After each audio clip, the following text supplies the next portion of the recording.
Hey guys, JJskywalker here. Real quick before you watch the video, you're going to notice that I'm going to be showing you a video file, and that video file isn't going to be heard until the very end, so it's going to be very awkward. So if you have the chance, actually do this along with me. Have your own video file along the side, copy exactly what I'm doing, and you're just going to feel it so much easier, and it's not going to be as awkward as it really is. Anyways, roll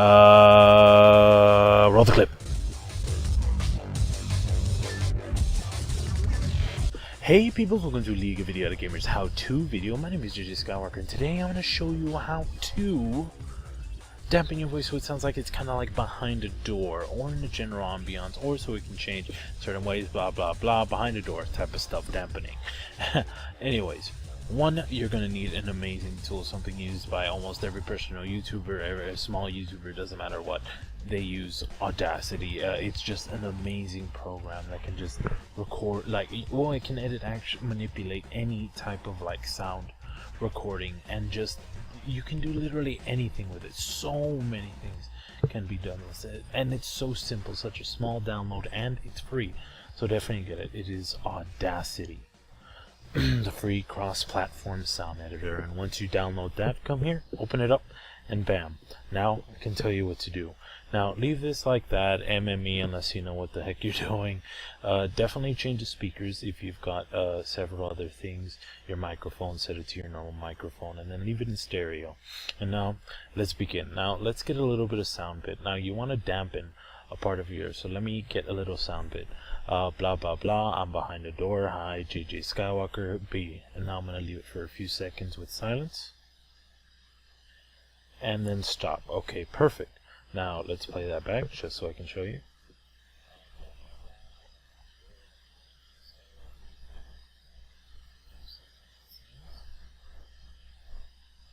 And there you go. Now I'm going to show you why I left it for a few seconds with silence.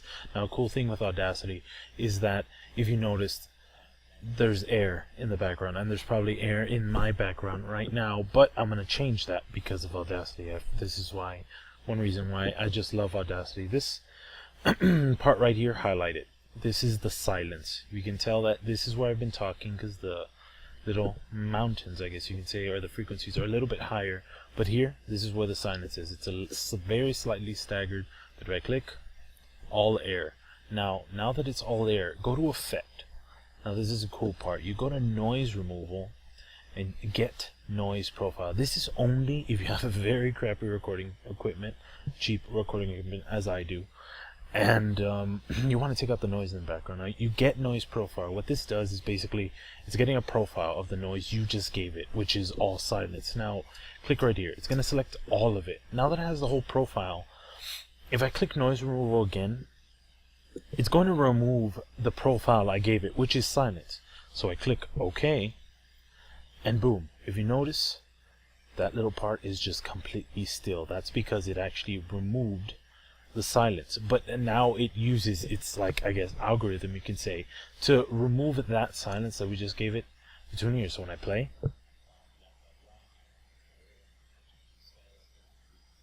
and if I were to remove the noise, you can tell the difference. Completely different. You can't even hear the air for the most part on the next one. It's still there, but it's better. So that's the first step if you have crappy recording equipment. Now to get to the root part, the dampening. Now what you're gonna do, and you can do this with probably any editing software, it doesn't have to be only Audacity, because they tend to have these type of presets.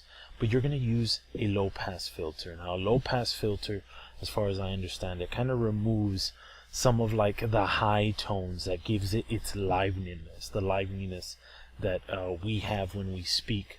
Makes it sound like it's behind something. In reality, it makes it sound like behind something. Now it's gonna have it at 1,006 decibels. I'm not even gonna mess with that, but I'm gonna mess with this right here. This is what I mess with. Now I normally put it at 400. Now 400 is a good, maybe the person who's listening is right in front of the door, the person's talking to. So that's probably a perfect point to put it. So 400 is good. Click OK.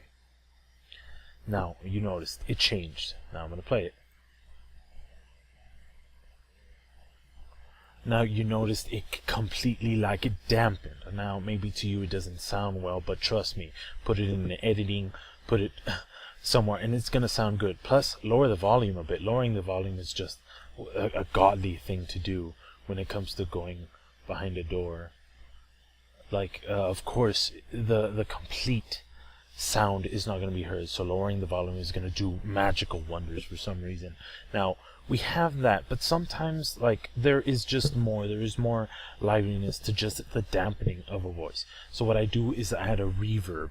Now, some people are able to dampen the voice just with reverbs, but I hate that. To me, low pass filter is God for dampening, and then I'll use a reverb to kind of add a resonance to it.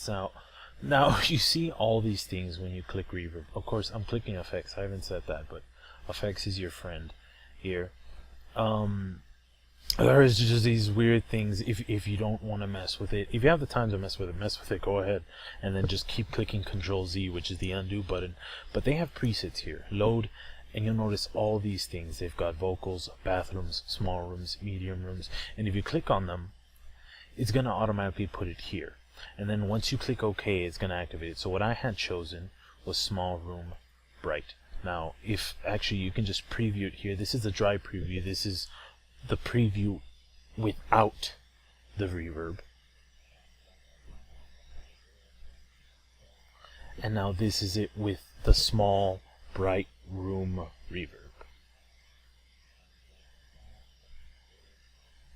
Now you notice it added like this type of resonance to it, as if I were doing some type of home video with I guess like a phone camera. It gave it that kind of effect. So you can change it a bit. I mean, the room size can be bigger. The pre-delay, I'm gonna watch if I put the pre-delay a little bit lower. It didn't change much. Let me give it a little bit less reverbance, which is kind of like its echoiness. Little more. Too little. Okay, still too little, I think.